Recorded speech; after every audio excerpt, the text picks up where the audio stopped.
Hello everyone, চলে এসেছি আজকে একটা নতুন ব্লগ ভিডিও নিয়ে। তো আজকের দিনটা ছিল 5ই সেপ্টেম্বর। দেখো আজকে আকাশটা কতই সুন্দর। মা বাজারে গিয়েছিল যেহেতু, তাই নিয়ে এসেছিলো শাপলা। এখন শাপলাগুলো কেটে সেগুলোই রান্না করব। আর ছিল চিকেন, সব কিছু নিয়েছি। আর এখানে শাপলা ফুলের বড়া ভাজছি, আর এখানে বসাবো শাপলাটা।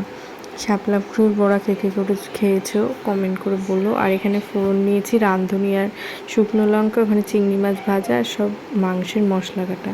দেখো তেলে দিয়ে দিয়েছি ফোড়নটা, রাঁধুনি আর শুকনো লঙ্কাটা ভালো করে যখন গন্ধটা ছাড়বে ফোড়নটা থেকে, তখন দিয়ে দেবো শাপলাটা নুন দিয়ে ভালো করে চটকে ধুয়ে রেখেছিলাম, নয়তো কালো হয়। সো শাপলাটা দিয়ে ভালো করে নাড়িয়ে চাড়িয়ে নিয়েছি। আর এই যে শাপলা ফুলের বড়া খুবই টেস্টি খেতে।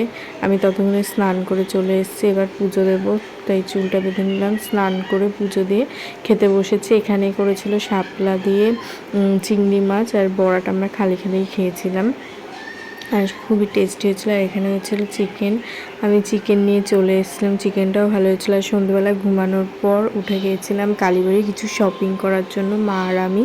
তো কালীবাড়ির দোকানে মা দেখছিল কি কিনবে, মা শাড়ি দেখছিল, আমি বসেছিলাম। আর এখানে দেখো আমাদের কালীবাড়ির মন্দির গোবরডাঙ্গা।